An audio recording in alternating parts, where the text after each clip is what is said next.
बिस्मिल्लाहिर्रहमानिर्रहीम। अस्सलाम वालेकुम स्टूडेंट्स। आज BSN semester 5th subject TLP teaching learning practices and principle start करने जा रहे हैं। स्टूडेंट, लेक्चर स्टार्ट करने से पहले आप सबसे रिक्वेस्ट है कि मेरा चैनल सीक्रेट स्टार KMU को सब्सक्राइब करें, बेल आइकन को प्रेस करें और वीडियोस को, कोर्सेस को अपने फ्रेंड्स, कुलीग, क्लासमेट के साथ ज़रूर शेयर करो ताकि सबको फ़ायदा हो।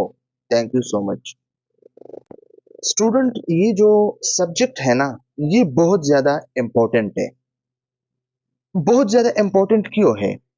क्योंकि एक नर्स हॉस्पिटल में या हॉस्पिटल के बाहर ये एज ए टीचर भी काम करता है, ठीक है। और लोगों के लिए जो इसके जूनियर्स होते हैं, तो इसके लिए ऐसे टीचर ये होता है ना, ऐसे एजुकेटर होता है, अपने टीम को, अपने जो नर्सेज है इसको टीच करते हैं ना, ऐसे टीचर। तो TLP टीचिंग लर्निंग, और एक नर्स ता हयात ये क्या होगा? ये लर्निंग करेगा, ठीक है, ये लर्निंग करेगा। तो टीचिंग और लर्निंग, इसके कुछ प्रैक्टिसेस होते हैं कि किस तरह हमने टीचिंग करनी है, किस तरह हमने लर्निंग करनी है, ठीक है। और फिर इसके कुछ प्रिंसिपल्स होते हैं, कुछ रूल्स होते हैं, सही है।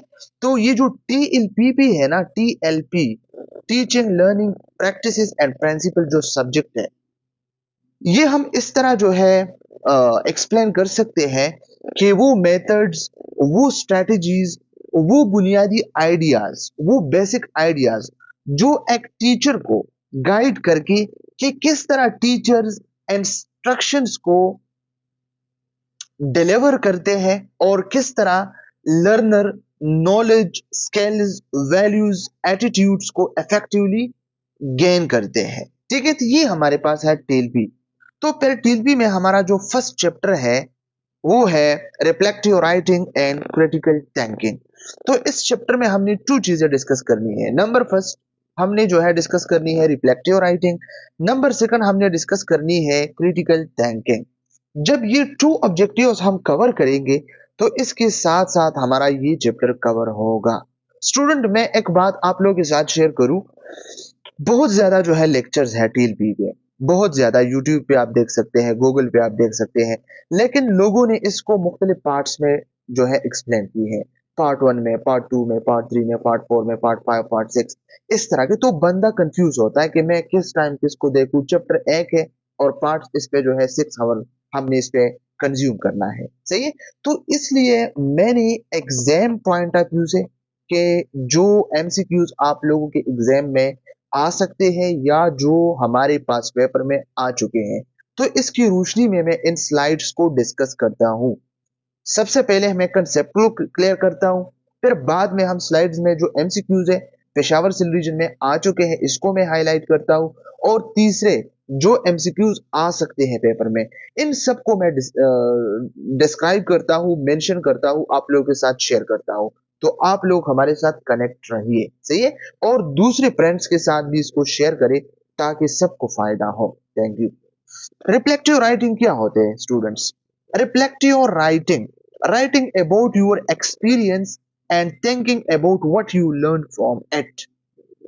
अपने एक्सपीरियंस के बारे में कुछ लिखना, सही है, और आपने जो सीखा है इसके बारे में थिंकिंग करना। ये हमारे पास क्या है? ये हमारे पास रिफ्लेक्टिव राइटिंग है। फॉर एग्जांपल मैं आप लोग को एग्जांपल देता हूं।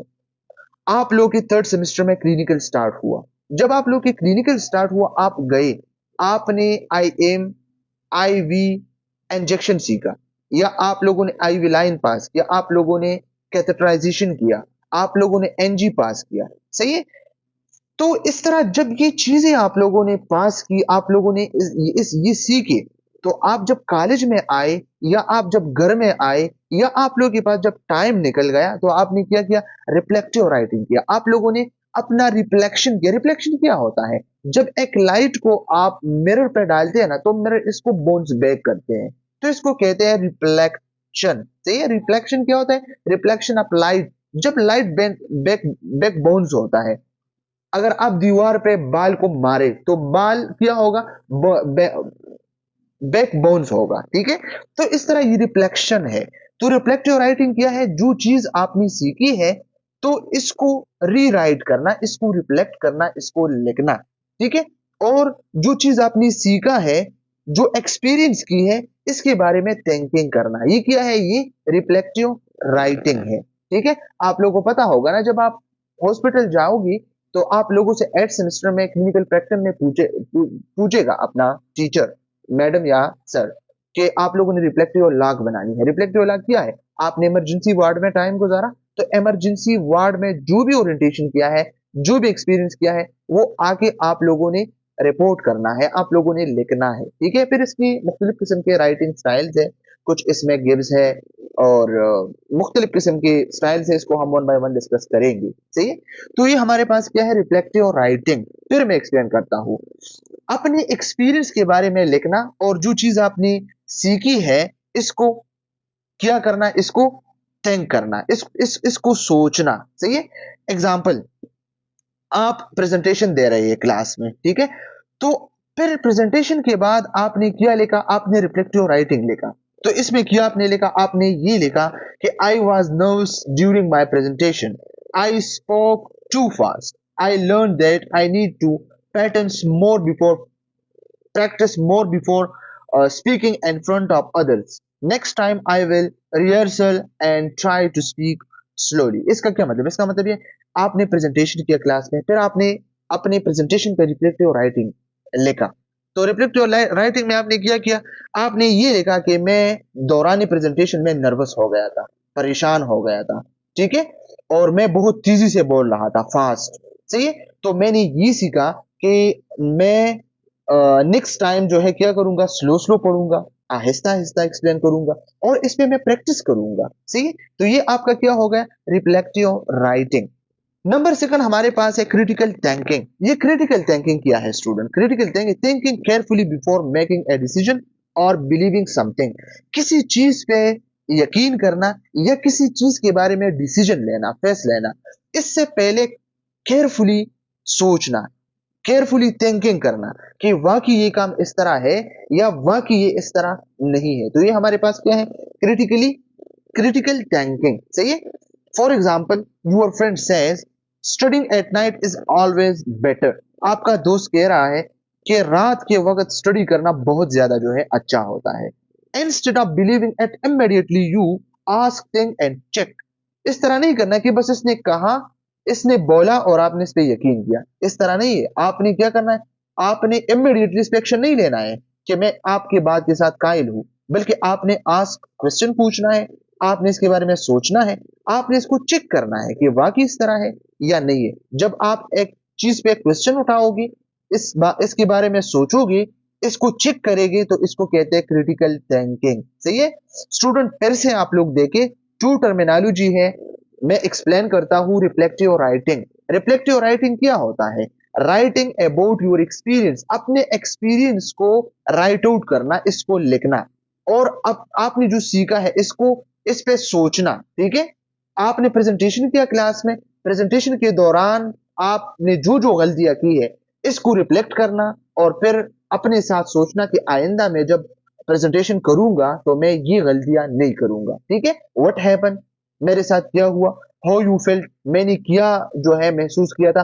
व्हाट यू लर्न, मैंने किया सीखा। व्हाट यू विल इम्प्रूव, और मैंने क्या इम्प्रूव करना है। ये क्या है? ये रिफ्लेक्टिव राइटिंग है। और क्रिटिकल थिंकिंग में क्या है? Critical thinking, thinking carefully before making a decision और बिलीविंग समथिंग। किसी चीज पे यकीन करने से पहले या किसी चीज पे डिसीजन लेने से पहले आपने अच्छे से सोचना है, ठीक है, आपने अच्छे से सोचना है। तो ये हमारे पास क्या है? Critical thinking. चले आगे हम चैप्टर को स्टार्ट करते हैं कि क्या लिखा है। By the end of this session the student will be able to discuss thinking process to understand the process of reflective observation. हमने थिंकिंग प्रोसेस को एक्सप्लेन करना है कि हमारा माइंड किस तरह थिंकिंग प्रोसेस को प्रोसेस करते हैं, सही है। List and compare type of thinking. Thinking की मुख्तलिफ किस्म के टाइप्स है, 6 to 7, इसको हम वन बाय वन एक्सप्लेन करते हैं। Define critical thinking, critical thinking को एक्सप्लेन करते हैं, ऑलरेडी हमने डिफाइन भी किया। Discuss the component of critical thinking, critical thinking के कुछ कंपोनेंट्स हैं वो हम डिस्कस करेंगे। डिफाइन रिफ्लेक्शन, रिफ्लेक्शन क्या होता है। Discuss types and process of reflection. Analyze the rules of critical thinking and reflective practices. Explain the process of journal writing. Journal writing को फिर हमने explain करना है. स्टूडेंट बहुत इजी चैप्टर है, कोई भी मुश्किल इसमें नहीं है, लेकिन आप लोगों ने मेरा लेक्चर गौर से सुनना है. फिर भी अगर कोई प्रॉब्लम, कोई मसला, कोई क्वेश्चन आप कमेंट सेक्शन में पूछ सकते हैं. और मेरा व्हाट्सएप ग्रुप भी है, डिस्क्रिप्शन में मैं इसके लिंक को शेयर भी करूंगा और ऑलरेडी मैंने शेयर भी किया है, आप लोग इस पे कांटेक्ट कर सकते हैं. ठीक है. Human brain thinking process. Human brain thinking process, हमारा जो ब्रेन है, ह्यूमन ब्रेन, इसमें थिंकिंग किस तरह प्रोसेस होते हैं. The thinking process was oriented by doctor Eliyahu gold Tom. सही है. ये हमारे पास एक साइंटिस्ट था, इसने थिंकिंग प्रोसेस को ओरिएंट किया था. सही है. ये एमसीक्यूज पॉइंट ऑफ व्यू से आप लोगों ने याद रखनी है. It is a mechanism that allows us to verbalise, construct, analyze and communicate cause and effect relationship to propose feasible solution to the problem. Thinking process क्या होता है? ये हमारे पास एक ऐसा मैकेनिज्म है जो आपको वर्बलाइज करता है. वर्बलाइज क्या होता है? जो आप बोलते हैं. ठीक है. थिंकिंग प्रोसेस में आप क्या करते हैं? आप वर्बलाइजेशन करते हैं ना, आप वर्बलाइज करते हैं, बात को करते हैं. ठीक है. किसी मामले को, किसी बात को या किसी चीज को बनाते हैं, कंस्ट्रक्ट करते हैं और फिर इसी चीज या इसी बात के बारे में एनालाइजेशन करते हैं, इसको एनालाइज करते हैं, इसका तज्जिया करते हैं. एंड कम्युनिकेट, और फिर इसको कम्युनिकेट करते हैं किसी दूसरे बंदे के साथ. ठीक है. काज एंड इफेक्ट रिलेशनशिप, ताकि आप काज और इफेक्ट रिलेशनशिप को क्या करें? बिल्ड करें. अब इसका क्या मतलब है काज और इफेक्ट रिलेशनशिप? एक चीज इफेक्ट हुआ, एक काम हुआ, तो इसके करने पे आप फिर क्या करते हैं? सर्च करते हैं कि ये काम क्यों हुआ, किस वजह से हुआ. तो ये है काज एंड इफेक्ट रिलेशनशिप. और इसके बाद क्या होता है?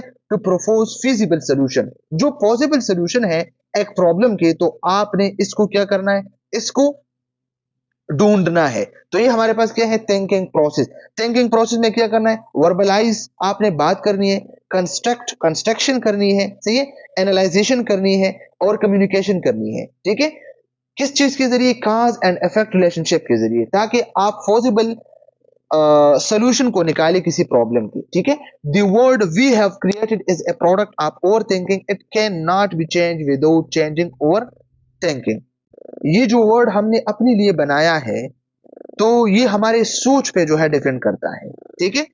इसको हम कभी भी चेंज नहीं कर सकते हैं जब तक हमने अपना सोच को चेंज नहीं किया है. ये बात किसने किया है? अल्बर्ट आइंस्टाइन ने. सही है. ये भी एमसीक्यूज पॉइंट ऑफ व्यू से याद रखिए, ये बार बार पेपर में आ चुका है कि ये स्टेटमेंट किसने जो है डिस्क्राइब किया है.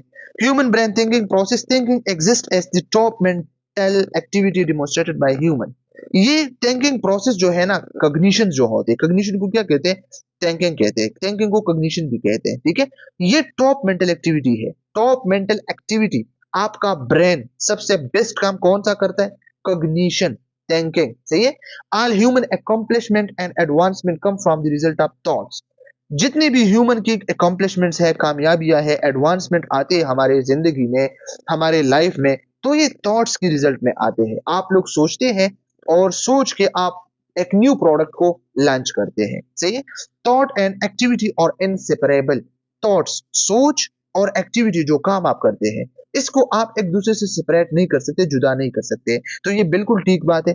थॉट्स, अगर आप अपनी सोच को स्टॉप करें तो क्या आप कोई काम पर कर सकते हैं? ये तो आप सोचते हैं.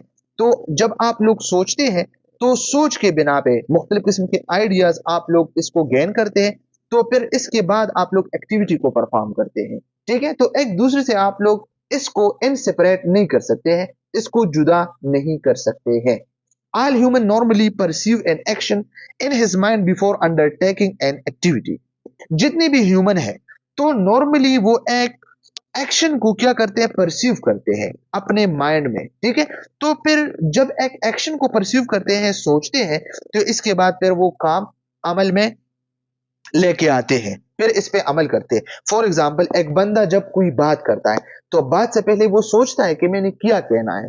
तो जब वो सोचता है तो इसके बाद फिर वो एक्शन करता है, वो काम करता है या वो बात बताता है. ठीक है. Cognition refers to the thought process. Cognition क्या है? थॉट प्रोसेस है. थॉट प्रोसेस क्या है? थिंकिंग प्रोसेस जो हम थिंकिंग करते हैं अपने माइंड से। टाइप्स ऑफ थिंकिंग, अब हमारे पास थिंकिंग के कुछ मुख्तलिफ किस्म के टाइप्स है जिसको हम वन बाय वन इंशाल्लाह डिस्कस करने वाले हैं, जो काफी सारे जो है और बहुत ज्यादा important. It can be divided into several opposing categories: concrete thinking versus abstract thinking, convergent thinking versus divergent thinking, creative thinking versus analytical thinking, sequential thinking versus holistic thinking. इसको हम इंशाल्लाह वन बाय वन डिस्कस करेंगे। सही है, आप लोगों ने इसको गौर से सुनना है ताकि फिर पेपर में या एमसीक्यूज में कोई प्रॉब्लम, कोई मसला ना हो। सबसे पहले हम डिस्कस करने वाले हैं concrete thinking versus abstract thinking. Concrete thinking concrete से निकला है। कंक्रीट क्या होता है? रियल, फिजिकल, लैटरल थिंग्स, जो चीज आप मेजर कर सकते हैं, देख सकते हैं, टच कर सकते हैं, जो रियल में एग्जिस्ट करता है, तो ये क्या है? ये कंक्रीट होता है। ठीक है, कंक्रीट थिंकिंग। इसका मैं एग्जांपल आप लोगों के साथ रखता हूं। A child says I smelled because it become water. एक बच्चा कहता है कि बर्फ जो है पिघल जाता है। क्यों? क्योंकि ये पानी से बनी हुई है। तो ये बात ठीक है, एग्जिस्ट करता है ना, फिजिकली एग्जिस्ट करते हैं, आप लोग देख सकते हैं, मेजर कर सकते हैं। तो एक कंक्रीट थिंग है। फॉर एग्जांपल, एक नर्स बीपी को चेक करता है और बीपी 150/100 है, तो वो कहते हैं कि पेशेंट हाइपरटेंसिव है। तो डायरेक्ट ऑब्जर्वेबल फैक्ट है, हकाइक है ना। इसने मेजर किया, इसने देखा, इसने परसीव किया, तो ये हमारे पास क्रिटिकल, तो ये हमारे पास की कंक्रीट थिंकिंग। फिर हमारे पास एब्स्ट्रैक्ट थिंकिंग। एब्स्ट्रैक्ट थिंकिंग का क्या मतलब है? एब्स्ट्रैक्ट थिंकिंग आइडियाज, कॉन्सेप्ट्स और मीनिंग्स पे डिपेंड करता है, सिंबलिज्म और डीपर इंटरप्रिटेशन पे डिपेंड करता है। फॉर एग्जांपल, एक बंदा कहता है कि टाइम इज मनी, टाइम पैसा है। नॉट लिटरली मनी, पैसा तो लिटरली मनी नहीं है। अगर टाइम है तो आपके पास ऐसा तो नहीं है कि आपके पास टाइम है तो आपके पास बहुत सारे जो है डॉलर्स है या पैसे है। But means time is valuable, इसका मतलब है कि टाइम वैल्यूएबल है। या एक डॉक्टर डॉक्टर कहते हैं कि hypertension is silent killer, hypertension silent killer है। तो इसका मतलब नहीं है कि बस ये खामोश कातिल है, इस तरह नहीं है। खामोश कातिल तो नहीं है कि एक बंदा है, बात नहीं करते हो आके आपको कत्ल करते, इस तरह तो नहीं है। हाइपरटेंशन साइलेंट किलर है, इसका मतलब कंसेप्चुअल मीनिंग है इसका। ठीक है, तो एक है कंक्रीट थिंकिंग, एक है एब्स्ट्रैक्ट थिंकिंग। एब्स्ट्रैक्ट थिंकिंग क्या है? आइडियाज है, कंसेप्ट है और मीनिंग्स है मुख्तलिफ किस्म के, सिंबलिज्म के थ्रू। कि टाइम इज मनी, तो टाइम तो मनी नहीं है, बल्कि मनी की तरह, बल्कि मनी से भी ज्यादा, पैसों से भी ज्यादा वैल्यूएबल है। सही है, और ये हमारे पास जो कंक्रीट है, तो कंक्रीट में क्या है? कंक्रीट में एक बच्चा जब कहता है कि बर्फ जो है या आइस जो है मेल्ट हुआ, पिघल गया, तो इसका मतलब है, फिर इसने कहा कि इसलिए पिघल गया कि ये पानी से बना हुआ है। तो ठीक है, पानी से बने हुए है ना। तो एक है कंक्रीट थिंकिंग जो आप लोग मेजर करते हैं, देख सकते हैं, और एक है एब्स्ट्रैक्ट जो आप लोग इसको न फिजिकली देख सकते हैं, न इसको लिटरली थिंग्स समझ सकते हैं, न रियली आप लोग इसको देख सकते हैं, बल्कि ये क्या है? ये एक कंसेप्ट है, आइडियाज है और मीनिंग्स है। ठीक है, कि टाइम इज मनी, टाइम हमारे पास मनी है, तो रियल में तो ये मनी नहीं है। सही है, अब चले स्लाइड को देखते हैं। Concrete thinking refers to thinking on the surface और visible, allow any individual to observe and understand whether. ठीक है, तो इसका क्या मतलब है? कंक्रीट थिंकिंग हमारे पास इस तरह है कि वो थिंकिंग, वो सोच जो सरफेस पे या विजिबल हो, आप लोग इसको देखते हैं, या ऊपर ऊपर से आप जस्ट इसको परसीव करते हैं। ठीक है, whereas abstract thinking requires much more analysis and go deeper। और जो abstract thinking है तो ये much more analysis, इसमें ज्यादा जो है डीपनेस होता है, आप लोग इसको ज्यादा गौर से देखते हैं। सही है, concrete thinking will only consider the lateral meaning। ठीक है, concrete thinking क्या है? lateral meaning है, जो आप मुंह में डायरेक्ट जो है बोलते हैं, इसका कोई डीप मीनिंग नहीं हो। And abstract thinking goes deeper than the fact to consider multiple or hidden meaning। और जो abstract thinking है ना, तो ये आप डीपर जो है देखते हैं, और इसमें वो हकाइक छुपी हुई होते हैं जिसके हिडन मीनिंग्स हो या मल्टीपल मीनिंग्स हो। जिस तरह मैंने कहा कि टाइम इज मनी, या डॉक्टर कहते हैं कि hypertension is a silent killer, तो ये हमारे पास क्या हुआ? ये concrete. Concrete thinking refers to the process of comprehending and applying factual knowledge. और इसमें फैक्चुअल नॉलेज होता है, हकाइक होते हैं, जो आप लोगों ने डीप एनालिसिस से क्या करना है? परसीव करना है। डीप एनालिसिस से आप लोगों ने इसको पहचानना है। Abstract thinking sorry applying factual knowledge, ये डीप नहीं है, कंक्रीट डीप नहीं है, ठीक है। Abstract thinking go beyond all the visible and present thing to find underlying purpose, और ये ऑल वो विजिबल या प्रेजेंट थिंग्स है जो अंडरलाइंग है, लेकिन आपने इसको जो है निकालना है, ठीक है। एग्जांपल क्या है? A concrete thinker will look at the flag and only see specific colours, marking or symbols that appear on the clothes. An abstract thinker would see the flag as a symbol of a country or organization. They may also see it as a symbol of the liberty and freedom. इसका क्या मतलब है? इसका मतलब है कि एक flag, Pakistan का फ्लैग एक बंदे ने देखा, ठीक है। जब देखा तो इसने देखा कि बस ग्रीन कलर है और व्हाइट कलर है और बाकी कुछ नहीं समझा। तो ये क्या है? ये हमारे पास कॉन्क्रीट थिंकिंग है। और जब एक दूसरे बंदे ने इसको देखा तो इसने सोचा कि यार इसमें एक चांद है और एक जो है इसमें स्टार है, ठीक है। स्टार है और क्या है, तो इसने ये सोचा कि ये ग्रीन जो है हमारे पास ये मुस्लिम्स है और ये वाइट जो है हमारे पास क्या है, ये माइनॉरिटीज है, ठीक है। तो इस तरह मुख्तलिफ किस्म के इसकी मीनिंग हो सकते हैं, और फिर ये सोचता है कि ये आज़ादी का जो है एक निशान है, ठीक है। तो इस तरह ये एब्स्ट्रैक्ट थिंकिंग है, सही है। Convergent thinking versus divergent thinking. Convergent thinking versus divergent thinking का क्या मतलब? Convergent thinking move toward one correct answer. आपने बहुत सारे ऑप्शन से एक ऑप्शन पे आना है, लॉजिकल एंड स्ट्रक्चर पे, ठीक है। फॉर एग्जांपल मैं कहता हूं कि पीएच कम है, कार्बोनिक एसिड्स भी जो है कम है, ठीक है। आप लोग पैथोलॉजी को डिस्कस करेंगे। तो इसका डायग्नोस क्या है? मेटाबॉलिक एसिडोसिस है। सिंगल करेक्ट आंसर आप लोगों ने जो है क्या किया, इसको बस पिक किया। डाइवर्जेंट थिंकिंग का जनरेट मल्टीपल पॉसिबल आंसर्स। आपने मुख्तलिफ किस्म के मल्टीपल आंसर जनरेट करनी है, सही है। तो ये हमारे पास डाइवर्जेंट। एक है कन्वर्जेंट। कन्वर्जेंट का क्या मतलब है? यहाँ पे आप लोगों ने देखना है, ये हमारे पास क्या है, कन्वर्जेंट। अगर आप इस तरह भी जो है बाल पहन इस तरह पहन इस तरह पहन इस तरह, तो ये बाल जो है वापस बाउंस बैक होगा इस तरफ, इस पॉइंट पे, सिंगल आंसर पे, ठीक है। लेकिन अगर एक बाल आप इस तरफ हिट करें तो ये इस तरह जाएगा, इस तरह हिट करे इस तरह जाएगा, इस तरह हिट करे इस तरह जाएगा, इस तरह, तो ये डाइवर्ज होगा, ठीक है। एक ऑप्शन से बहुत सारे ऑप्शन बनाना और बहुत सारे ऑप्शन से एक ऑप्शन पे आना, तो ये कन्वर्जेंट, ये डाइवर्जेंट, सही है। डाइवर्जेंट का एग्जांपल क्या है? किस तरह हम एक हॉस्पिटल के इन्फेक्शन को कंट्रोल कर सकते हैं? हैंड हाइजीन के जरिए, स्टाफ ट्रेनिंग के जरिए, आइसोलेशन रूम के जरिए, स्टेरिलाइजेशन प्रोटोकॉल के जरिए। इसके अलावा भी पॉसिबल सॉल्यूशंस है, ठीक है। तो ये एक ऑप्शन से आप बहुत सारे ऑप्शंस पे गए हैं, ठीक है। तो ये हमारे पास ये कन्वर्जेंट एंड दूसरा है डाइवर्जेंट। यहाँ पे आप देखें स्लाइड में क्या लिखा है, convergent thinking versus divergent thinking. Convergent thinking involves bringing facts and data together from various sources. मुख्तलिफ किस्म के sources से आप लोगों ने आना है एक चीज पे, एक फोकस, एक पॉइंट पे, and then apply logic and knowledge to solve problems or to make informed decision or to find a single answer. और एक सिंगल आंसर को आप लोगों ने निकालना है। इसके एग्जाम्पल है शेरलॉक्स, होल्म्स एंड फुजल्स, जो मुख्तलिफ किस्म के हमारे पास होते हैं ना।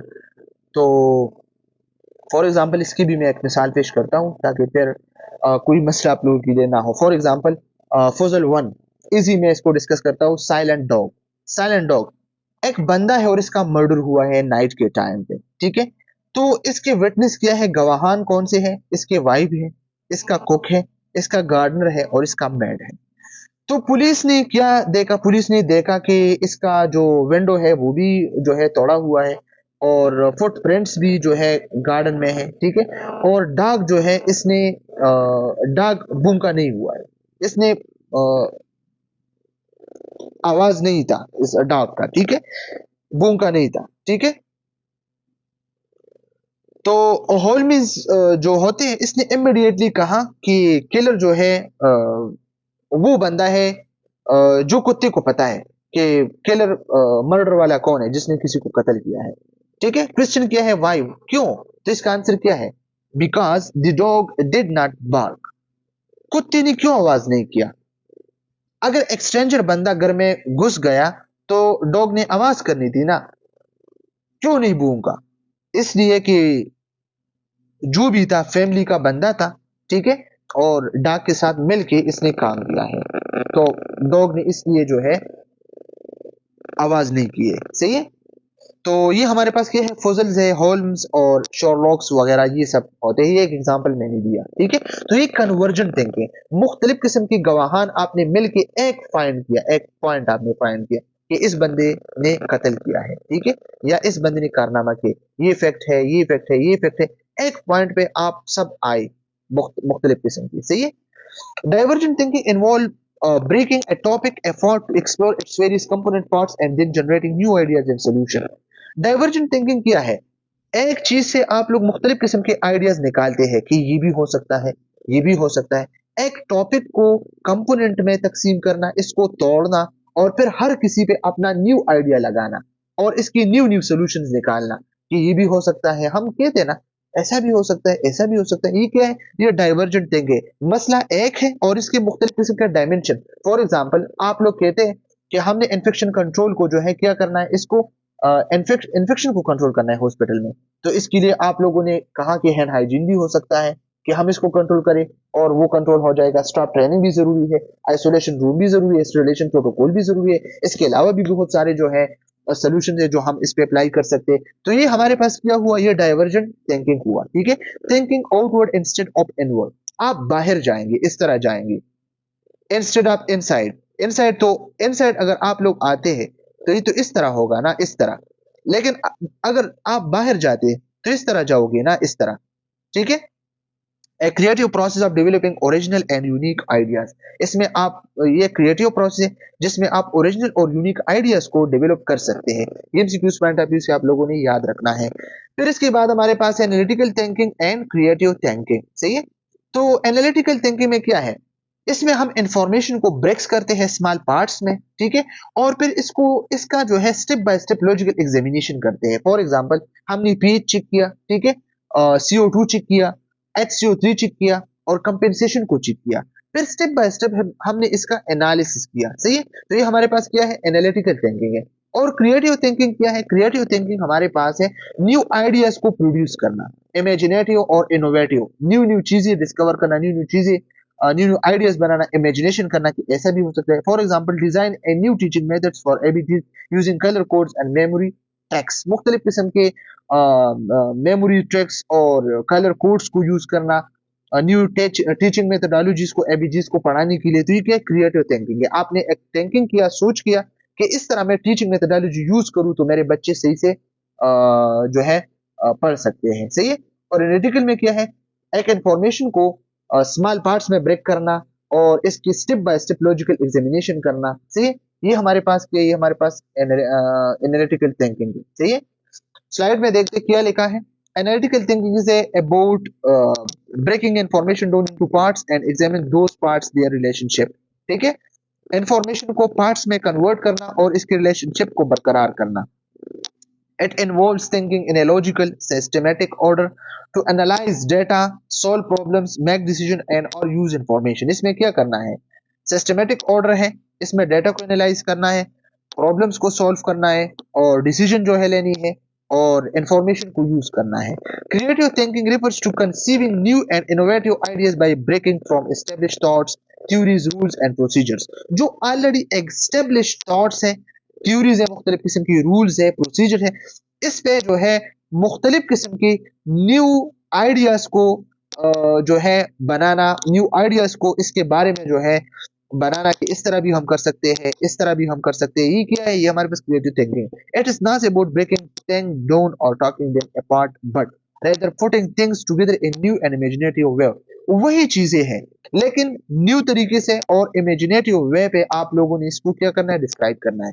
Analytical thinker may look a bicycle to determine how it works and और what is wrong with it. A creative thinker may look at the same bicycle and think और a new way to make it faster और a new way to use it. ये example है, एक example है और इसमें एक बंदा है, वो बाइसाइकिल को देखते हैं कि किस तरह काम करता है, किस तरह ये चलता है। तो ये एनालिटिकल थिंकिंग है। और क्रिएटिव थिंकिंग क्या है कि एक बंदे इस साइकिल को देखते हैं कि हम मैं इस तरह एक और साइकिल बनाऊं कि वो फास्ट हो, तेज जो है डिस्टेंस फासला तय करता है और इस तरह वगैरह वगैरह। इसमें कोई न्यूज बैटरी में लगाऊं, जैसा कि साइकिल था, साइकिल से बाइक, मोटरसाइकिल। तो ये क्या, ये क्रिएटिव थिंकिंग से हुआ ना। फिर हमारे पास है sequential thinking. Sequential thinking versus holistic thinking. Sequential thinking का मतलब है लीनियर थिंकिंग। लीनियर थिंकिंग का मतलब है follows step by step order, logical progression. For example मैं कहता हूं nursing procedure, wash hand, wear gloves, insert catheter और मॉनिटर यूरिन आउटपुट। ये स्टेप बाय स्टेप हुआ, तो ये क्या है, सिक्वेंशियल। ठीक है। फिर हमारे पास होलिस्टिक थिंकिंग। होलिस्टिक थिंकिंग में क्या है, look at the whole picture, whole picture को देखना। ऑल फैक्टर्स आपने एक साथ जो है जमा करना और कंसिडर करना। फॉर एग्जाम्पल, यूरिन रिटेंशन को आपने जस्ट ट्रीट नहीं करना है, बल्कि आपने इसको देखना है कि यूरिन रिटेंशन क्यों होता है। इस बंदे को डायबिटीज है, तो डायबिटीज के साथ न्यूरोपैथी है, मेडिकेशन हिस्ट्री भी है, साइकोलॉजिकल कंडीशन भी है। तो होल पेशेंट असेसमेंट ये हमारे पास क्या हुआ, ये हमारे पास होलिस्टिक थिंकिंग हुआ। सही है। तो सिक्वेंशियल थिंकिंग में क्या, सिक्वेंशियल थिंकिंग लिखा है process information is order prescribed bye manner, it involves step by step progression where the first step needs to be completed before the second step occur. एक step complete, इसके बाद second, इसके बाद third. For example यहाँ पे लिखा है A is equal to B, B is equal to C, तो इसका मतलब है A is equal to C। सही है। ये स्टेप बाय स्टेप हुआ। अगर A is equal to B नहीं हुआ तो B is equal to C नहीं होता, और अगर B is equal to C नहीं होता तो A is equal to C नहीं होता। सही है। Holistic thinking means seeing the big picture and recognize the interconnectedness of various components that form larger system. At a time, मुख्तलिफ किस्म की चीजों को आपस में मिला के interconnectedness इसका के साथ इसका रिलेशनशिप है इन सब चीजों का। सही है। इसका एक बिग पिक्चर को क्या करना, इसको कंसिडर करना।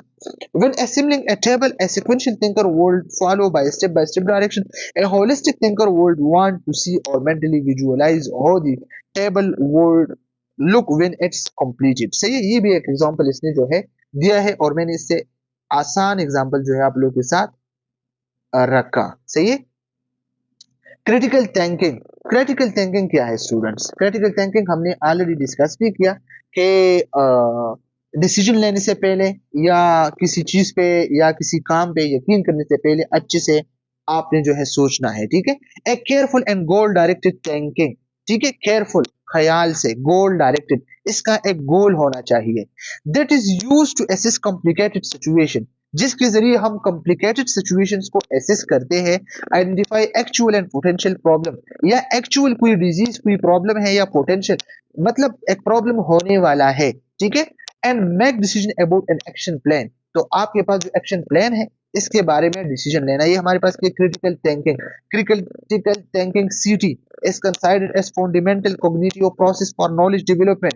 ये हमारे पास कॉग्निटिव थिंकिंग प्रोसेस है ना, कि हम इसके जरिए अपना नॉलेज डेवलप करें एंड यूटिलाइजेशन, अपने नॉलेज को डेवलप करें। ठीक है। और अपने नॉलेज को यूटिलाइज करें। सही है। And is applicable to problem solving and decision making in any context, whether it's social, clinical हो, एथिकल हो, मैनेजरियल हो या पॉलिटिकल हो। ये डिफिनेशन किसने किया है? सैमसन कोर्टनी 2002। ये ऑलरेडी पेपर में आ चुका है। सही है। की components of critical thinking. Critical thinking के कुछ की कंपोनेंट्स है जो इसको हम वन बाय वन जो है डिस्कस करते हैं। पेपर पॉइंट ऑफ व्यू से भी काफी इंपॉर्टेंट है student. Okay. The process of thinking is as significant as the outcome. Process of thinking जो है बहुत ज्यादा जरूरी है आउटकम के जरिए। ठीक है। मतलब जिस तरह आउटकम जरूरी है, इस तरह प्रोसेस ऑफ थिंकिंग भी जरूरी है। ठीक है। या जिस तरह प्रोसेस ऑफ थिंकिंग जरूरी है, इस तरह इसका आउटकम भी जरूरी है, कि आपने थिंकिंग किया, इसका आउटकम क्या निकला। ये क्रिटिकल थिंकिंग का एक कंपोनेंट है। नंबर सेकंड कंपोनेंट क्या है? बी अटर्न to your own beliefs, values and prejudices as well as your personal experience. आपने अपना पर्सनल एक्सपीरियंस यूज करना है। ठीक है। ऐसा नहीं है कि बस आप दूसरे की बातों पे यकीन करें, नहीं। अटर्न मीन बाखबर। अपने बिलीव्स, अपने वैल्यूज, अपने प्रेजुडिस से जो है आपने खबर लेना है कि मेरा इस चीज के बारे में पर्सनल एक्सपीरियंस किया है, दूसरे की बातों पर डिपेंड नहीं करना है। तो ये है critical thinking. Number 3, challenges assumptions, जो मुख्तलिफ किस्म के दूसरों के एजम्पशंस को चैलेंज करना, कि आपने जो बात की है मैं इससे इत्तेफाक नहीं करता। सही है। फिर consider the arguments, consider alternatives, consider arguments, अपनी दलील पेश करना। सही है। कंसिडर अल्टरनेटिव्स, और फिर इस पे अल्टरनेटिव्स को लाना कि ये तरीका है, अगर ये नहीं हुआ तो हम इस तरीके पे भी जा सकते हैं। कंसिडर द कॉन्टेक्स्ट, और कॉन्टेक्स्ट को जो है कंसिडर करना कि ये बात मैं करता हूं तो इस बात के जरिए करता हूं, मेरे पास ये दलाइल मौजूद है, ये कॉन्टेक्स्ट मौजूद है। Know the source of information, और सोर्स ऑफ इंफॉर्मेशन को भी जो है जानना है कि मैं ये बात करता हूँ, ये फला जगह से मैंने उठाया है और ये फला जगह से मैं बात कर रहा हूँ। जिस तरह से पहले मैंने क्रिटिकल थिंकिंग डिफिनेशन किया तो फिर मैंने कहा कि ये फला की डिफिनेशन है, पेपर में आ सकता है। ठीक है। Last, assume A posture of reflective scepticism. Scepticism क्या होता है? शुकूक शुबहात, किसी चीज के बारे में मुबहम, किसी चीज के बारे में शक करना। ठीक, कि रिफ्लेक्टिव स्केप्टिसिज्म का क्या कि ये काम क्यों ऐसा हुआ, ये काम किस तरह हुआ, ये इस तरह क्यों हुआ। तो ये हमारे पास की ये क्रिटिकल थिंकिंग है। इन सब चीजों को मिला के ये कंपोनेंट है क्रिटिकल थिंकिंग की, और इसमें जो है इससे पेपर में आ सकते हैं मुख्तलिफ किस्म के MCQs. Okay. Nursing and critical thinking, nursing जो पेशा है तो इसके लिए क्रिटिकल थिंकिंग बहुत ज्यादा लाजमी है। अगर एक नर्स क्रिटिकल थिंकिंग नहीं करता तो ये कुछ भी नहीं कर सकता है। सही है। The ability of critical thinking increase as the work year increase, जिस तरह आप वर्क ज्यादा करते हैं, आपके पास एक्सपीरियंस ज्यादा होता है, इस तरह आपका क्रिटिकल थिंकिंग भी इंक्रीज होता है। And critical thinking skills can be improve during nursing education, और जिस तरह आप लोग एक्सपीरियंस गेन करते हैं, आप लोग नर्सिंग एजुकेशन जो है गेन करते हैं, तो इसके साथ साथ आप लोगों का जो क्रिटिकल थिंकिंग स्किल्स है ना वो भी इंप्रूव होते हैं। Be rapid and dynamic change in the health care system, nurses provide optimal patient care, problem solving, ethical decision making, determine priorities and tend, and critical decision making and critical thinking skill you need to use. Yildirim 2010 ये definition S ने किया है। सही है। MCQs point of view से याद रखना है। इसका क्या मतलब कि be rapid and dynamic change in the health care system, अगर क्रिटिकल थिंकिंग हो तो बहुत तेजी से और बहुत जल्दी से जो है हेल्थ केयर सिस्टम में चेंजेस आ सकते हैं, और पेशेंट जो है और नर्सेज जो है ऑप्टिमल केयर जो है प्रोवाइड करेगा, और मुख्तलिफ किस्म के प्रॉब्लम भी सॉल्व होगा, और एथिकल डिसीजन मेकिंग भी सही से होगा। ठीक है। इस तरह नहीं होगा कि किसी को पता नहीं है और बस मुख्तलिफ किस्म की बातों के डिसीजन ले रही है, जिस तरह हॉस्पिटल में होते हैं, तो इस तरह नहीं होगा। सही है। और मुख्तलिफ किस्म के स्किल्स के बारे में क्रिटिकल थिंग्स भी होगी जो ऑलरेडी यूज किया है। Reflection, what is reflection student? Reflection मैंने डिस्क्राइब भी किया कि रिफ्लेक्शन क्या है। रिफ्लेक्शन ये है कि एक काम आपने किया, इसको आपने रिफ्लेक्ट किया कि ये काम मैंने किया है, इस तरह मैंने किया है। या फॉर एग्जांपल रिफ्लेक्शन क्या होता है? जब आप बाल को फेंकते हो दीवार पे तो वो वापस आपके हाथों में आता है। क्यों? ये है रिफ्लेक्शन। जो काम आप करते हैं इसको फिर रिफ्लेक्ट करते हैं। Reflection is an important human activities in which people capture their experience, अपने एक्सपीरियंस रिकैप्चर करना, थिंक अबाउट इट, इसके बारे में सोचना, ponder over and evaluate it, इसको इवेल्युएट करना, at working with experience that is important in learning, बहुत ज्यादा जरूरी है लर्निंग में। ठीक है। Reflection is essential phase is the learning process whereby people explore their experience in a conscious manner in order to acquire new understanding and new behavior pattern। ये definition भी याद रखना है पेपर पॉइंट ऑफ व्यू से। Reflection बहुत ज्यादा essential phase है learning process के। इसमें लोग क्या करते हैं? एक्सप्लोर करते हैं इसका अपना जो कॉन्शियस एक्सपीरियंस है, इसने जो एक्सपीरियंस किया था। ठीक है। और पेशेंट के बिहेवियर को भी, पैटर्न, मुख्तलिफ किस्म के पैटर्न के बिहेवियर को भी। Reflective practice is the capacity to reflect on action so as to engage in process of continuous learning। Continuously आप लर्निंग करते हैं। ठीक है। और फिर इसके आपने जो है क्या करना है? इसके एक्शन को रिफ्लेक्ट करना है कि इस तरह मैंने जो है ये सीखा है, इस तरह मैंने इसको किया है। What matter most is how you see yourself। क्या होगा जब आप खुद को देखें एक मिरर में? ये बिल्ली है ना, लेकिन खुद को देखते हैं, खुद को शेर समझता है। ये बिल्ली है, खुद को टाइगर समझता है। तो ये क्या? ये एक रिफ्लेक्शन है। मैं इतना नहीं हूं, लेकिन जब मैं अपने आप को देखता हूं ना तो मैं कहता हूं आप कर सकते हैं, आप तो आप हो। ठीक है। तो ये क्या है? ये हमारे पास रिफ्लेक्शन है। सही है। Critical reflection, what is mean by critical reflection? Critical reflection हमारे पास एक प्रोसेस है जिसमें हम अपने एक्सपीरियंस को केयरफुली जो है एग्जामाइन करते हैं, अपने एक्शंस को केयरफुली एग्जामाइन करते हैं और अपने डिसीजन को, ताकि हम फ्यूचर परफॉर्मेंस को इंप्रूव कर सके। सही है। व्हाट डिड आई डू, क्या मैं करता हूँ, why did I do, at मैंने ये क्यों किया, what at the best approach, कौन सा बेस्ट अप्रोच था, what could I improve next time, और नेक्स्ट टाइम में क्या जो है इंप्रूव कर सकता हूँ। तो ये क्रिटिकल रिफ्लेक्शन में होता है। थिंक अबाउट एन एक्सपीरियंस और events that reveal an area of concern, एक एरिया ऑफ कंसर्न है, ठीक है। तो थिंक अबाउट एन एक्सपीरियंस, इसके बारे में सोचना, इसके बारे में थिंकिंग करना। ये डिफिनेशन किसने क्या है, बॉयड, फेल्स एंड बेकर, ये भी एमसीक्यूज पॉइंट ऑफ व्यू से याद रखना। For example, nursing student making a clinical error, एक नर्सिंग स्टूडेंट ने क्लिनिकल एरर को जो है बनाया है, सही है। तो फिर क्या किया, lack of knowledge about a disease, क्योंकि डिजीज के बारे में नॉलेज की कमी थी। पर्सनल एजम्पशन और बियास टुवर्ड ए पेशेंट, और फिर इसका जो पर्सनल एजम्पशन थे या बियास था पेशेंट, ठीक है। Learn about yourself, your gap in knowledge, अपने बारे में जो है सीखना, नॉलेज के गैप के बारे में सीखना कि मेरे नॉलेज में कितना गैप है, assumption and biases and thought processes. Adopting to new knowledge through personal growth and change, new knowledge को गेन करना अपने पर्सनल ग्रोथ और चेंज के जरिए, ठीक है। रिफ्लेक्शन, अब रिफ्लेक्शन हमारे पास मुख्तलिफ किस्म के हैं, सही है। इसमें हमारे पास जो है एक इसके टाइप्स है, इनफॉर्मल है और फॉर्मल है। तो सबसे पहले हम इनफॉर्मल को डिस्कस करते हैं, फिर हम फॉर्मल को डिस्कस करते हैं। इनफॉर्मल का क्या मतलब है, यहाँ पे तो एक्सप्लेन नहीं किया, लेकिन मैं इसको एक्सप्लेन करता हूँ। इनफॉर्मल रिफ्लेक्शन का मतलब है स्पॉन्टेनियस, खुद ब खुद, unplanned thinking about an experience in daily life, daily life में आप जो एक्सपीरियंस करते हैं इसके बारे में अनप्लान्ड थिंकिंग, आपने कोई प्लान नहीं बनाया है, कोई थिंकिंग नहीं, इसकी कैरेक्टरिस्टिक क्या है, हैपन नेचुरली, नेचुरली ये हैपन होता है, इसका कोई स्पेसिफिक फॉर्मेट नहीं होता है, ठीक है। इसको यूजुअली आप नहीं लिखते हैं और मेंटल रिव्यू से आप क्विक जो है इसको रिव्यू करते हैं, ठीक है।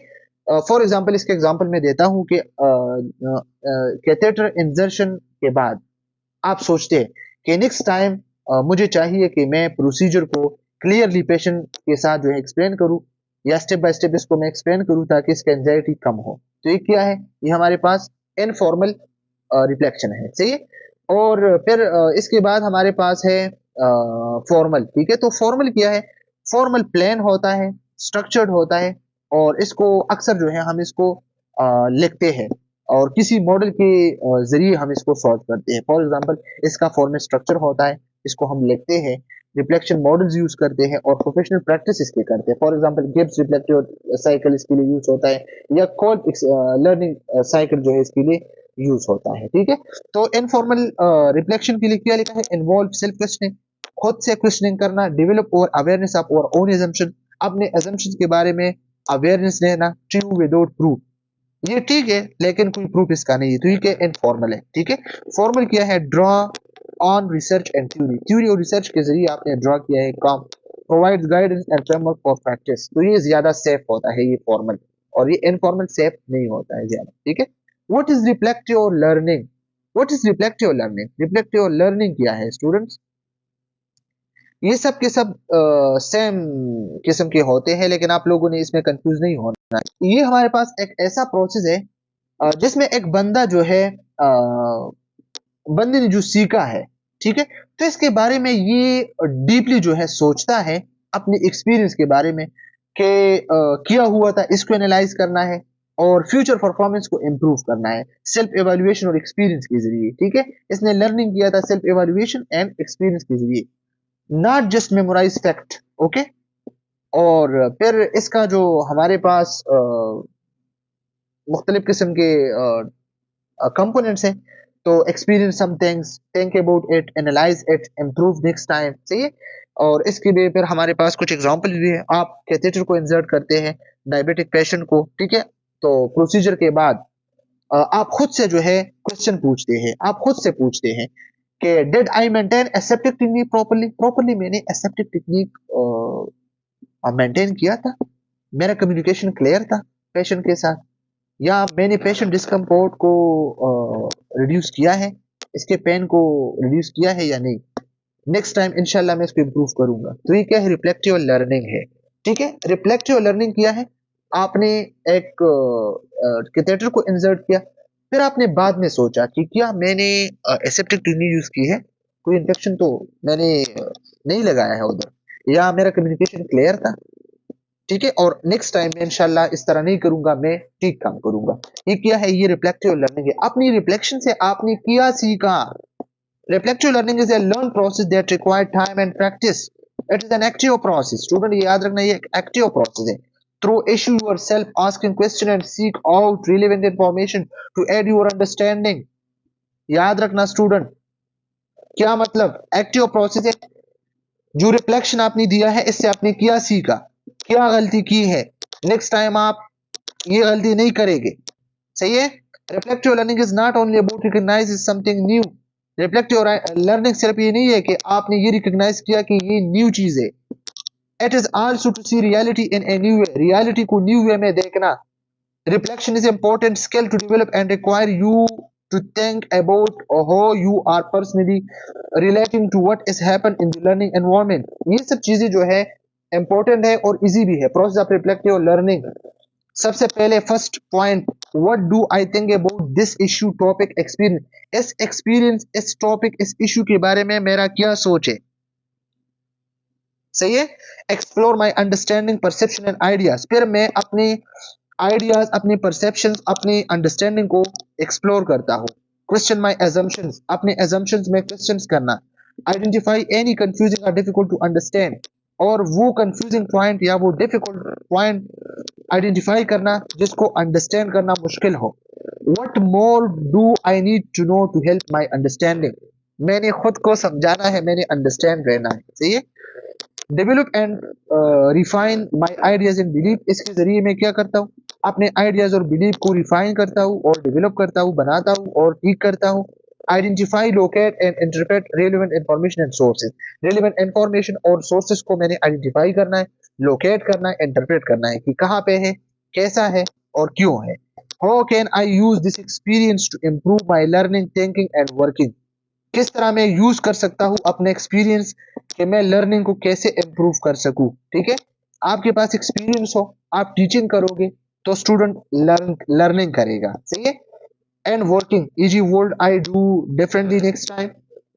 तो स्टूडेंट ये सब्जेक्ट क्यों जरूरी है, ये teaching learning practice and principle क्यों जरूरी है। ये इसलिए जरूरी है कि एक नर्स ने सिर्फ बेड साइड पे काम नहीं करना है, इसने दूसरे नर्सेस को जो है लेक्चर्स देनी। सही है। What should you write about? क्या आपने लिखना है। What do you think about issue discussed at the learning event? ठीक है। What do you understand so far? ये क्वेश्चन आप लोग खुद देखें, इंपॉर्टेंट है ये भी। मुख्तलिफ किस्म के मॉडल्स है, फ्रेमवर्क है रिफ्लेक्शन की। सही है। लेकिन याद रखना, there is no right model. कोई मॉडल बिल्कुल 100% राइट नहीं है। ठीक है। Often it is appropriate to use one model of the reflection as a basis, but use prompt questions from other models if they best if your particular situation। मतलब situation पे depend करता है, जहां पे आपका जो मॉडल यूज होता है आप लोग इसको यूज कर सकते हैं। कॉमन मॉडल्स है हमारे पास, कॉल्ब है, गिब्स है, जॉन है, ड्रिस्कोल है, बाय बॉर्टन। सही है। इसको वन बाय वन हम डिस्कस करते हैं कि इसका क्या मतलब है या इसका मीनिंग क्या है। ठीक है। तो इसको आप लोग के लिए बहुत ज्यादा इजी में बनाने की कोशिश करता हूं। सबसे पहले हमारे पास डेविड ए कोड एक्सपेरिमेंटल साइकिल है, कोड 1984। एमसीक्यूज पॉइंट ऑफ व्यू से याद रखना। इसके हमारे पास क्या है, 4 साइकिल्स है और इसके 4 स्टेजेस है। डेविड कोड ने इसको जो है डेवलप किया है। फर्स्ट क्या है, कंक्रीट एक्सपीरियंस। ये हमारा वाला फर्स्ट है, फर्स्ट कंक्रीट एक्सपीरियंस। ये एमसीक्यूज पॉइंट ऑफ व्यू से आप लोगों ने इसको याद रखना है। ठीक है, कि पेपर में फिर कोई मसला ना हो आप लोगों के लिए। तो कंक्रीट एक्सपीरियंस सबसे फर्स्ट है। ठीक है। स्लाइड में मेंशन नहीं है लेकिन पेपर पॉइंट ऑफ व्यू से इंपॉर्टेंट है। कंक्रीट एक्सपीरियंस का क्या मतलब है, डूइंग समथिंग, किसी चीज को करना, किसी स्किल को परफॉर्म करना हॉस्पिटल में। ठीक है। आप हॉस्पिटल में गए, कंक्रीट एक्सपीरियंस आपने खुद कैथेटर पास किया, यही मतलब है। रिफ्लेक्टिव ऑब्जर्वेशन, रिफ्लेक्टिव ऑब्जर्वेशन का क्या मतलब, थिंक अबाउट व्हाट हैपन, क्या हुआ है इसके बारे में सोचना। तो ये क्या है, रिफ्लेक्टिव ऑब्जर्वेशन। आपने ऑब्जर्व किया और इसको रिफ्लेक्ट किया, तो ये नंबर सेकंड क्या है, नंबर सेकंड स्टेज है। नंबर थर्ड क्या है, एब्स्ट्रैक्ट कंसेप्चुलाइजेशन।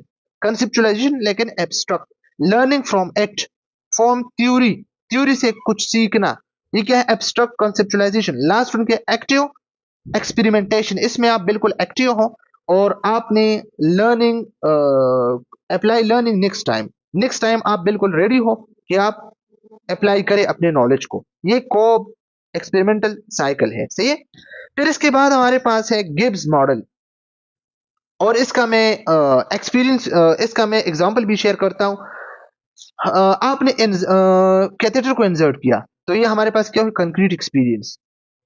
और आपने पेशेंट डिस्कम्फर्ट के बारे में सोचा, ये ऑब्जर्वेशन किया आपने, रिफ्लेक्टिव ऑब्जर्वेशन। फिर आपको रियलाइज हुआ कि लुब्रिकेशन इनसफिशिएंट था, सही नहीं था, तो ये कंसेप्चुलाइजेशन हुआ। और फिर नेक्स्ट टाइम आप इंप्रूव करें अपने टेक्निक्स को, इन चीजों को, तो एक्सपेरिमेंटेशन है, सही है। फिर इसके बाद हमारे पास जो है गिब्स रिफ्लेक्टिव साइकिल है। तो इसके हमारे पास क्या है, 6 स्टेजेस है। ग्राहम गिब्स ने इसको जो है डिस्क्राइब किया है, डेवलप किया है। नंबर फर्स्ट डिस्क्रिप्शन है, नंबर सेकंड फीलिंग है, नंबर थर्ड इवैल्यूएशन है, नंबर 4 एनालिसिस है, नंबर 5 कंक्लूजन है, नंबर 6 एक्शन प्लान है। ये एमसीक्यूज पॉइंट ऑफ व्यू से काफी इंपॉर्टेंट है स्टूडेंट, ठीक है। Graham Gibbs develop his reflective cycles, Gibbs 1988, based upon each stage of David. David की हर स्टेज पे इसने ये काम किया है। David Kolb experiment cycle code 1984, full structure analysis of situation. एक सिचुएशन के फुल स्ट्रक्चर एनालिसिस करता है, ये वाले एमसीक्यूज पॉइंट ऑफ व्यू से याद रखना। और मोस्ट जो कॉमनली यूज होता है हेल्थ केयर प्रोफेशनल में, तो ये गिब्स मॉडल यूज होता है, ठीक है। तो इसको भी हम वन बाय वन डिस्कस करते हैं आगे। फिर इसके बाद हमारे पास है John reflective model, John model. तो जॉन मॉडल क्रिस्टोफर जॉन ने ये डिस्क्राइब किया है, ठीक है। इसने 5 एरियाज में मुख्तलिफ किस्म के क्वेश्चन की है। डिस्क्रिप्शन ऑफ एक्सपीरियंस, ठीक है, रिफ्लेक्शन और इन्फ्लुएंसिंग फैक्टर, अल्टरनेटिव स्ट्रेटजी और लर्निंग, सही है। प्रोफेशनल वैल्यू एंड एथिक्स पे इसने काम की है, सही है, जॉन मॉडल ने। ये आप लोग याद रखिए एमसीक्यूज पॉइंट ऑफ व्यू से, ठीक है। इसको हम, इसमें जो इंपॉर्टेंट चीज है पेपर पॉइंट ऑफ व्यू से, तो इसको हम डिस्क्राइब करते हैं। John model, Christopher John design his model for structure reflection 2006 2006 through analysing the dialogue between practitioners and their supervisor. Supervisor और प्रैक्टिशनर के बीच में डायलॉग, ये याद रखना। John used Barbara Carper pattern of knowing in his model. Carper 1978, इसको अपने model में इसने क्या क्या यूज किया। Number first aesthetics, number second personal, number third ethics, number 4 एम्पेरिक्स। ये एमसीक्यूज पॉइंट ऑफ व्यू से याद रखना। सर इमरान वहीद इससे बहुत सारे एमसीक्यूज को जो है उठाते हैं, सही है। तो नंबर फर्स्ट हमारे पास क्या है, एस्थेटिक्स। एस्थेटिक्स का क्या मतलब है, understanding patient care through intuition, empathy and creativity. Patient care को अंडरस्टैंड करना फितरत के जरिए, आपको वैसे इंट्यूशन से पता है फितरत, इसके साथ एम्पैथी को शो करना, ठीक है, और क्रिएटिविटी को शो करना। आपने पेशेंट को देखा कि वो एंजियस लग रहा है आपको, ठीक है, तो आपने इसके टोन से जो है इसको पहचाना, तो इसकी आपने जो है क्या करना है, इंडिविजुअलाइज्ड केयर करना है कि आपने परेशान नहीं होना है। ये क्या है, art of what we do, जो भी आप करते हैं तो ये आर्ट है, एस्थेटिक्स, ठीक है। बगैर ड्रग्स के, बगैर साइंस के जरिए आप किसी को हैंडल करना। फिर हमारे पास है पर्सनल, पर्सनल नोइंग। इसमें क्या है, ये सेल्फ अवेयरनेस है। सेल्फ अवेयरनेस का क्या मतलब है, सेल्फ अवेयरनेस का मतलब है recognise your own stress before entering a patient room. For example understanding yourself and building therapeutic relationship. खुद को अंडरस्टैंड करना, अपने आप को अंडरस्टैंड करना और थेराप्यूटिक रिलेशनशिप को बिल्ड करना, ठीक है। कि अपने आप को रिकॉग्नाइज करना, अपने स्ट्रेस को रिकॉग्नाइज करना पेशेंट की रूम जाने से पहले। ऐसा ना हो कि पेशेंट के पास जाए और आप खुद स्ट्रेस में हो। Maintaining professional boundaries while being compassionate at improve nurse patient communication. इसके जरिए नर्स पेशेंट कम्युनिकेशन इंप्रूव होते हैं। फिर हमारे पास है एथिक्स। तो एथिक्स क्या है, मॉरल नॉलेज है। मॉरल नॉलेज का क्या मतलब, understand what is right and wrong in clinical decision. Clinical decision में क्या ठीक है, क्या रॉन्ग है। पेशेंट कन्फिडेंशियलिटी, इसके रिस्पेक्ट करना है। इन्फॉर्म कंसर्न, ठीक है, प्रोसीजर से पहले। और पेशेंट राइट्स के बारे में एडुकेट होना, ठीक है। कोड ऑफ एथिक्स को आप लोगों ने क्या करना है, इसको फॉलो करना है। फिर लास्ट में हमारे पास जो है एम्पेरिक है। तो एम्पेरिक क्या है, एम्पेरिक हमारे पास है knowledge based on research, facts, theory and evidence, ठीक है। बीपी रेंज क्या है, 120 80 है, ठीक है। डायबिटीज जो है आपने अंडरस्टैंड किया कि डायबिटीज जो है न्यूरोपैथी की वजह से जो है डायबिटीज हुआ है, इसको यूरिन रिटेंशन हुआ है, तो किस वजह से न्यूरोपैथी, इसकी न्यूरॉन काम नहीं करते तो स्ट्रेचिंग नहीं होता डिट्रोजर मसल का, तो वो वर्डिंग नहीं होता है। सही है। ये हमारे पास क्या है, ये हमारे पास जॉन मॉडल है, इसमें बारबरा कार्पर पैटर्न है। सही है। फिर हमारे पास लास्ट में कौन सा वाला है, लास्ट में हमारे पास जो है डिस्क्रूल है। ठीक है, तो डिस्क्रूल को भी इसको वन बाय वन डिस्कस करते हैं। जॉन डिस्क्रूल ने इसको डिस्क्राइब किया 1970 में। 3 स्टेम क्वेश्चन है इसकी। सही है, 3 स्टेम्स क्वेश्चन है। व्हाट किया, सो व्हाट, तो हम कहते हैं ना तो, और नो व्हाट अब किया। This is a description of the events trigger questions what is the purpose of returning to this situation, what happened, did other people do who were involved in this, did I see do, was my reaction to it। सही है। ये क्या है, trigger question. अब क्या है, so what में क्या क्वेश्चन थे, व्हाट में स्टूडेंट्स याद रखना, ये व्हाट वाले क्वेश्चन है तो ये एमसीक्यूज पॉइंट ऑफ व्यू से याद रखना। ठीक है। was my reaction to it, what my reaction to it। सही है।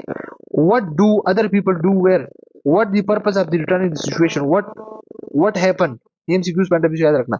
so what trigger question, so what did I feel at the time of the events, मैंने क्या फील किया टाइम ऑफ इवेंट्स के दौरान। is there any change in my feeling, no, मेरी feeling में कोई जो है चेंजेस थी। ये MCQs पॉइंट ऑफ व्यू से याद रखना students. Trigger question, know what are the implications for me and other in clinical practice based on what I have described and analyzed। ये क्वेश्चन आप लोगों ने सब पेपर पॉइंट ऑफ व्यू से याद रखना है। ठीक है, आप लोग इसको रीड कर सकते हैं। Layers of reflection exercise, reflection involve describing, reflection में क्या है, आपने डिस्क्राइब करना है, एनालाइजिंग करना है, ठीक है, इवेल्युएट करना है अपने थॉट्स, अपने एजम्पशन, अपने बिलीव्स। ठीक है, ये theory base and action, theory base and action है। ठीक है, इस तरह लेयर्स, ये जो चॉकलेट है ना, इस तरह लेयर्स है एक दूसरे के ऊपर। Simple example, layers of the reflection, reflection के लेयर्स है। नंबर फर्स्ट क्या है, डिस्क्रिप्शन है, तो डिस्क्रिप्शन में क्या है, I saw a health care member inserting ETT. एक हेल्थ केयर मेंबर आपने देखा कि एंडोट्रेकियल ट्यूब को पास करते हैं, तो ये लेवल फर्स्ट है, डिस्क्रिप्टिव है।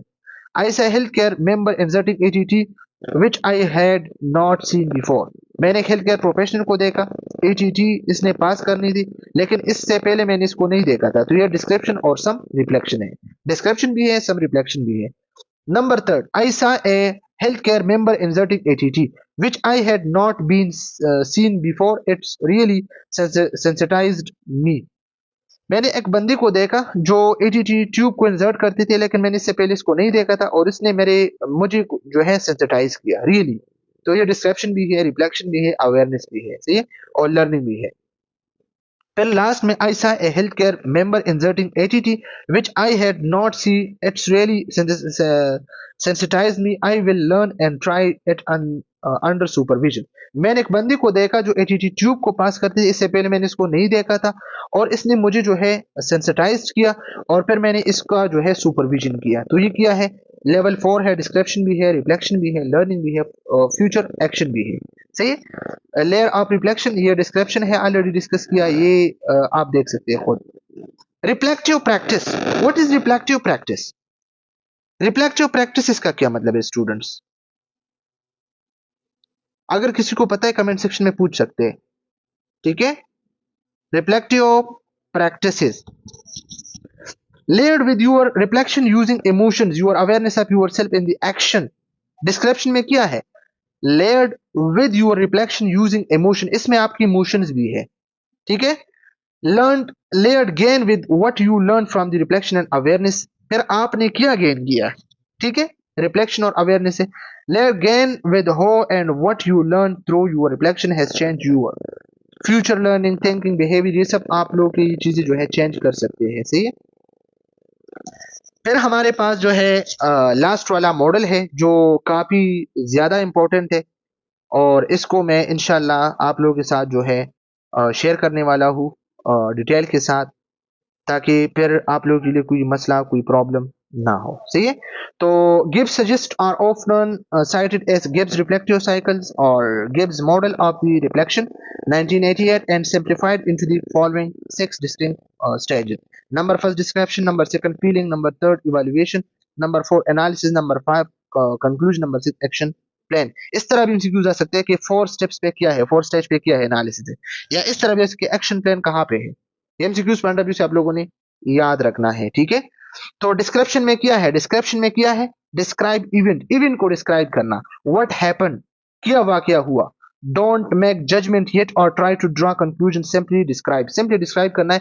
ये एमसीक्यूज में आ चुका है। What happen included in description और फीलिंग और इवैल्यूएशन और एनालिसिस, ठीक है, 2020 में। फीलिंग, फीलिंग में क्या है, एक्सप्रेस फीलिंग, अपनी फीलिंग को एक्सप्रेस करना है, मैं नर्वस हूँ, कॉन्फिडेंट हूँ, ठीक है। एक बंदा क्लिनिकल रोटेशन पे है, तो इसने एक केस को देखा, तो इसने क्या फील किया, नर्वस है, परेशान है या कॉन्फिडेंस है, कॉन्फिडेंट है, ठीक है। तो ये फीलिंग है। What were your reaction and feeling, ये क्या है, ये हमारे पास फीलिंग है। ये एमसीक्यूज आ चुके हैं पेपर में। इवैल्यूएशन में क्या, evaluation, evaluate what went well, क्या अच्छा चल रहा है, व्हाट वाज गुड और बैड अबाउट एक्सपीरियंस, एक्सपीरियंस के बारे में क्या अच्छा है क्या बुरा है। मेक वैल्यू जजमेंट, ये 2023 पेपर में आ चुका है, हमारे वाले पेपर में, ठीक है। Analysis, what sense can you make of the situation, analysis क्या है, मिस्टेक को एनालाइज, एनालाइज करना, ठीक है। तो ये भी what was really going on, क्या रियली जो है चल रहा है, ये 2022 में आ चुका है पेपर में, ये वाला, ठीक है। कंक्लूजन क्या है, what can be control from these experience and the analysis you have undertaken, analysis conclude, learning को कंक्लूड करना। और फिर लास्ट में पर्सनल एक्शन प्लान, इसमें क्या है, आप लोगों ने प्लान को इम्प्रूव करना है, ठीक है। याद रखना, ये एमसीक्यूज पॉइंट ऑफ व्यू से काफी इंपॉर्टेंट है, ठीक है। Gives model of reflection, what happen, तो ये डिस्क्रिप्शन है, व्हाट हैपन डिस्क्रिप्शन में आता है। फीलिंग में क्या आता है, what were your thinking and feeling. और इवैल्यूएशन में what was good and bad. और analysis, what sense can you make situation, could you have done और इफ अगेन, ये वाले जो है हर बार जो है ये पेपर में आ सकता है। Process of journal writing, process of journal writing, student अब इसको डिस्कस करते हैं, जर्नल राइटिंग को, सही है, कि जर्नल क्या है, डायरी क्या है, इसको हम वन बाय वन जो है डिस्कस करते हैं। सबसे पहले हम जर्नल को डिस्कस करते हैं। Journal, A journal is a general writing recorded of daily events, experiences और ऑब्जर्वेशन। ये जर्नल हमारे पास जनरल राइटिंग होते हैं, डेली इवेंट्स जो होते हैं या एक्सपीरियंस जो होते हैं या ऑब्जर्वेशन जो आप करते हैं, इसको रिकॉर्ड करना, ये हमारे पास क्या है, जर्नल है। इसके फिर अपने कैरेक्टरिस्टिक होते हैं, क्रोनोलॉजिकल होता है, डेट वाइज होते हैं, डिस्क्रिप्टिव होते हैं, पर्सनल प्रोफेशनल दोनों हो सकते हैं, और इसमें रिफ्लेक्शन इंक्लूड भी हो सकता है, नहीं भी हो सकता है, सही है। तो ये हमारे पास क्या है, ये हमारे पास जर्नल है, सही है।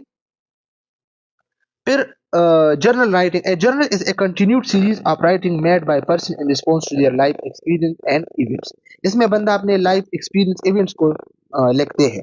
Diary contain a description of daily events, और डायरी में आप इनफॉर्मल जो है बातें लिखते हैं, अपने एहसासात सब कुछ, और जर्नल में आप फॉर्मल बातें लिखते हैं, ठीक है, अपने एक्सपीरियंस वगैरह को। ए जर्नल में include those description but it also contain reflection on what took place and express emotion and understanding about them. किसी केस के बारे में आपका इमोशंस क्या है वगैरह वगैरह, इसको अंडरस्टैंड किया है आपने, इसको नोट करना। It does not matter what you call your writing either a diary और journal as long as you see the distinction between these two way of writing, ठीक है। इसमें काफी डिफरेंस है। Learning journal, what is learning journal, learning journal structure reflective record focus on what you learn from an experience. एक experience से आपने क्या सीखा, इसको आपने रिकॉर्ड करना है स्ट्रक्चर वे में। तो ये हमारे पास क्या है, लर्निंग जर्नल्स है, ठीक है। इसकी कैरेक्टरिस्टिक क्या है, इसमें एनालिसिस होते हैं, फीलिंग्स होते हैं, इवैल्यूएशन होते हैं, इम्प्रूवमेंट प्लान होता है इसके, और रिफ्लेक्टिव होता है, एनालिटिकल होता है, लर्निंग आउटकम्स पे फोकस करता है, सही। नर्सिंग एजुकेशन जो है इसके लिए रिक्वायर होता है, ये याद रखना है लर्निंग जर्नल के लिए, ठीक है। A learning journal is a collection of notes, observation, thoughts and other relevant material build up over a period of study time, learning and और अदर वर्क एक्सपीरियंस, ठीक है। आपके पास अदर वर्क एक्सपीरियंस है, आपने कुछ लर्न किया है, period of study time जो होता है, या रिलेवेंट मटेरियल जो बाइल्ड अप हुआ है, ठीक है। इन सब को या अपने थॉट्स को, ऑब्जर्वेशंस को, इसको नोट्स में जो है कलेक्ट करना, इसको नोट्स में पेस्ट करना, सही है। Its purpose is to enhance your learning thoughts, the process of writing and thinking about your learning experience. इसका पर्पस क्या है, अपने लर्निंग को एनहेंस करना है, ठीक है, प्रोसेस ऑफ राइटिंग या थिंकिंग के जरिए, और लर्निंग एक्सपीरियंस को आपने क्या करना है, इम्प्रूव करना। Your learning journal is personal to you. आपका जो लर्निंग जर्नल्स है ये आप तक जो है महदूद होगा, पर्सनल होगा। And you reflect your personality, performance and experience, क्योंकि ये आपके पर्सनालिटी, परफॉर्मेंस एंड एक्सपीरियंस को रिफ्लेक्ट करता है। Journal writing encourage learner to reflect on their practice. Journal writing क्या करता है? एनकरेज करता है लर्नर को कि वो अपने प्रैक्टिस पे रिफ्लेक्ट हो जाए कि ये प्रैक्टिस इसने किया है और ये इस तरह ये कर सकता है। Why use a learning journal? Learning journal को क्यों यूज होता है? Live picture of your own your growing understanding of subject experience. आपने एक एक्सपीरियंस, एक सब्जेक्ट को किस तरह एक्सपीरियंस किया है, तो आपका एक लाइव पिक्चर होता है। To demonstrate how your learning is developing. ये डिमोन्स्ट्रेट करता है कि किस तरह आप लर्निंग को जो है डेवलप करते हैं। To keep a record of your thoughts. आपके आइडियाज और थॉट्स का जो है एक रिकॉर्ड आपके पास होगा। To help you identify your strength, area of improvement and performance in learning. Learning में आपका स्ट्रेंथ किया है, एरिया ऑफ इंप्रूवमेंट और परफॉर्मेंस किया है आपके। Learning journal help you to reflect about your learning. This means your journal should not be purely descriptive account of your dead, but an opportunity to communicate your thinking process, how and why you did what you did। ये चीजें जो है important है। How to structure your learning journals. किस तरह learning journals को structurize करते हैं। यूर लर्निंग जर्नल में भी लर्निंग लॉग होते जरूरी है। फील्ड वर्क डायरी और पर्सनल डेवलपमेंट प्लानर, ये भी जरूरी है।